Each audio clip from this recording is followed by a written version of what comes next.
History repeat হতে চলেছে approx 550 বছর পর। হরে কৃষ্ণ।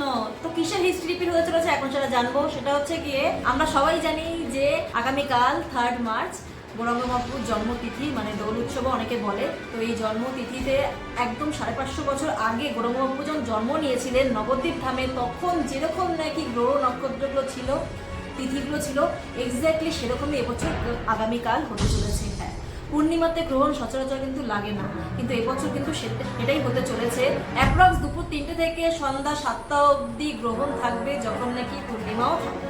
গৌরাঙ্গ মহাপ্রভু যখন জন্ম নিয়েছিলেন আজ থেকে প্রায় 550 বছর আগে, তখনও কিন্তু একই রকমভাবে পূর্ণিমা তিথিতে চন্দ্রগ্রহণ লেগেছিল। কারণ চন্দ্রদেব তিনি গৌরাঙ্গ মহাপ্রভুর বুকের কাছে লজ্জিত হয়ে নিজেকে লুকোনোর জন্য গ্রহণের আশ্রয় নিয়েছিল। ঠিক একইভাবে এই বছর মানে আগামীকাল আবার গোধূলি লগ্নে চন্দ্রগ্রহণ হতে চলেছে। আমরা এই দিন কিভাবে করতে পারি না করতে পারি সেই বিষয়ে একটু জেনে নেব।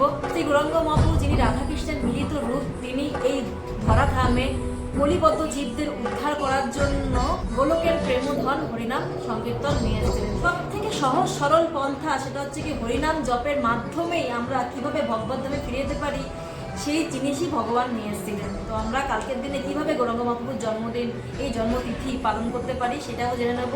সেটা হচ্ছে কি কালকে যেহেতু গ্রহণ লাগছে, তাই 3টে থেকে 7টা অবধি গ্রহণের টাইম, ওই সময়তে ভগবানকে বিশ্রাম দিয়ে রাখবো এবং নিজেরাও ওই সময়তে অধিক থেকে অধিক হরিনাম করতে পারি। আর শুধু ওই সময়তেই না, কালকে পুরোটা দিন আমরা অধিক থেকে অধিক হরিনাম জপ করব।